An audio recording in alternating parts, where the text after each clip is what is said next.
Hey friends, welcome to today's video. Today we are talking about 7 makeup mistakes that you don't want to make. It's going to be a 2-part series. Today's video is specific to complexion, so think about how your skin looks: foundation, concealer, blush. I'm going to include 7 common makeup mistakes. These are things I see that are commonly made, and you know, I like to preach here on my channel that if you love the way you look when you do a certain makeup tip or trick, don't let me or anyone else tell you not to do it. But I am going to tell you why these 7 makeup mistakes can actually work against you and how they can make the skin look, you know, just not its best. So let's go ahead and get started. All right, you guys, actually, before we get started, if you're new to my channel, really quickly, I want to introduce myself. My name is Lisa, and I am a former makeup artist and a former MAC Cosmetics trainer. So I love teaching makeup. I love teaching these types of videos. Really fun, easy to digest, understandable, tangible, practical makeup tips to incorporate in your everyday beauty routine.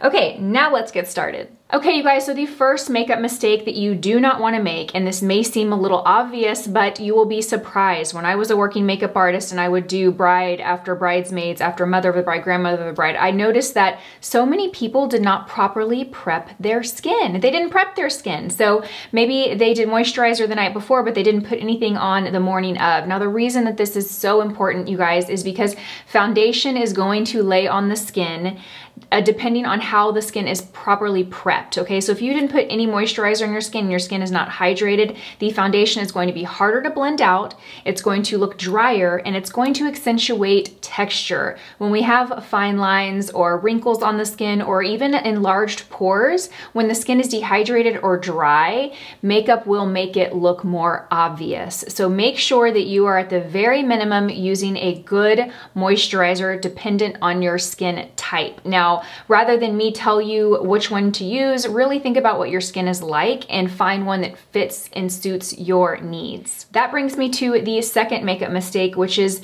maybe you do prep and prime the skin, but maybe you are using the wrong products, the wrong formulations, the wrong texture for your specific skincare needs. Now, when it comes to skincare, you guys, foundation specifically or skincare products, find people that have similar skincare concerns as you. If you are someone that has very enlarged pores or acne, see if you can find people to follow that also have that skin type and see what they recommend and what doesn't work for them. Because, you know, while I can sit here and say, I love this product and I love this product, if your skin is completely opposite of mine, you are not gonna love it. So just general rule of thumb, if you are someone like me who has pretty normal skin and you really don't like to look shiny throughout the day, avoid really radiant or glowy primers, really thick, heavy moisturizers in the morning. I use them at night, not in the morning before makeup. If you are someone with super parched, dehydrated, dry skin, reach for those richer moisturizers, reach for the primers that have a little bit of luminosity and glow to them. Those are gonna give you the best results. So take a moment to sit down, look at the products that you currently have, and are they complementing your skin concerns, or are they just kind of making them worse? Now, this next mistake, it's kind of I'm putting them as 2 separate mistakes, and I see them made often together. It comes to foundation. So the first one is choosing the wrong foundation formula. And this kind of goes along with what I just talked about in mistake number 2, which was not properly priming your skin or using the wrong products. The same thing goes with foundation. So again, you know, there are a wide variety of different types of foundation in terms of coverage, in terms of texture, in terms of finish. I really encourage you to choose a foundation that is going to give you the results that you want. I think it's very easy, especially if you are a consumer of beauty videos like myself and you're always following, you know, Instagrammers and beauty gurus and all of that. You see an image and the skin may look beautiful. You know, keep in mind a lot of these images are slightly edited or altered, or maybe heavily edited or altered, but the skin is beautiful. It's radiant, it's glowing, the light is hitting it, looks gorgeous. And you look at the products that that person used, and maybe they used a very radiant primer and foundation to capture that look. Now, if you are someone that you know radiance and shine and glow work against you like it can on me. My issue are enlarged pores, and when I use too many products that have a glow to them, it just is like shining a spotlight on that texture and that pore, okay? So really make sure you're choosing the right foundation. Also, I think a lot of us think we need full coverage, and we really don't, okay? Full coverage masked skin is not always more beautiful. It can make the skin look heavy, it can make texture look more obvious. So, you know, I always recommend for kind of normal skin concerns, people that don't have a lot of blemishes or a lot to cover, a natural or a natural matte and a sheer to medium coverage foundation, a foundation that is buildable. If you just go and grab a foundation that is full coverage right off the bat, you are gonna be a little limited to getting that to look like natural skin. So make sure you're choosing the right foundation formula. Also, your undertone, I see this mistake made all of the time. Undertone can be so tricky, and I get a lot of questions about how do you know what your undertone is?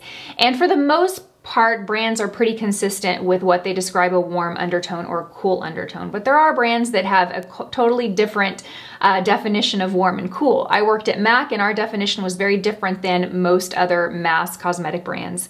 I actually did a video a couple years ago that I will link down below. It is something titled, I forget the exact title, but it's like how to choose the right undertone when you're at the drugstore and you can't really sample or test them. And I break it down and talk all about undertones. I actually do a demonstration on a few different skin tones so you can kind of see. I think that video would be super helpful, but make sure you find a foundation that matches your undertone and your skin tone. I personally like to find a foundation that, you know, blends in with my neck, even though my neck is the lightest part of my body, because if you think about it, you know, it has this shadow and this chin and this jaw that are kind of keeping it from getting sunlight, it is lighter. So I don't really, if I do a lot of self-tanner on my body, I don't necessarily want to match my face to that, because it'll be, you know, I have all of this that's not going to match. I like to go with my neck, and then I will bronze and warm up the face to add more color. So for me, I think that's the most natural way to have a, you know, natural looking foundation shade. Don't necessarily match your arm if you use a lot of self-tanner especially, or you get a lot of sun. Match your neck.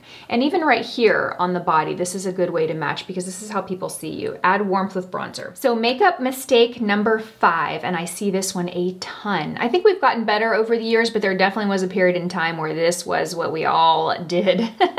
And that is applying a concealer that is too light.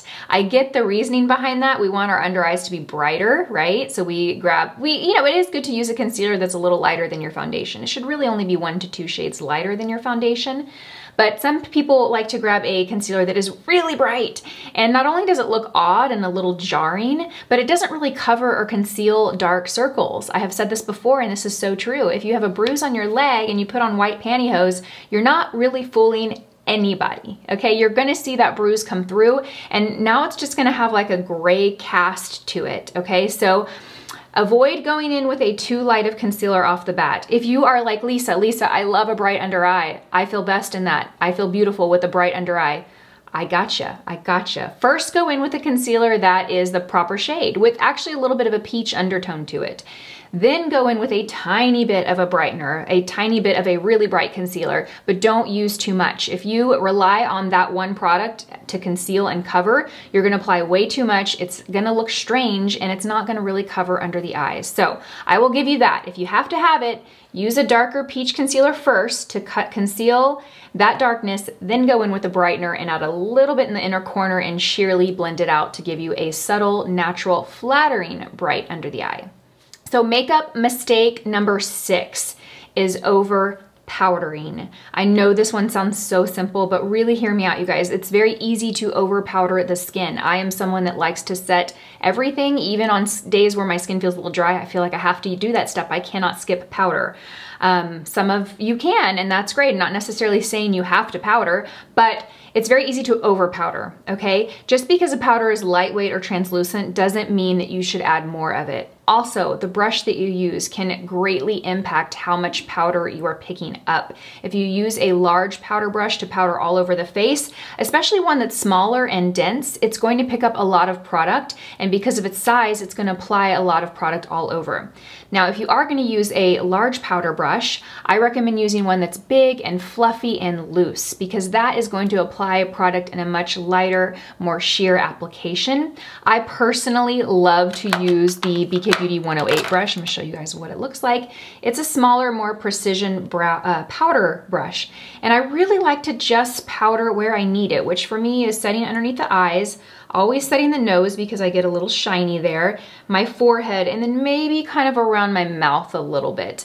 I used to, you know, if you watch older videos, you'll see me use large powder brushes all over. This is kind of my, my method now, just powdering strategically where I need it, because I also like to wear cream and liquid bronzers and blushes, so I kind of like to avoid powder there.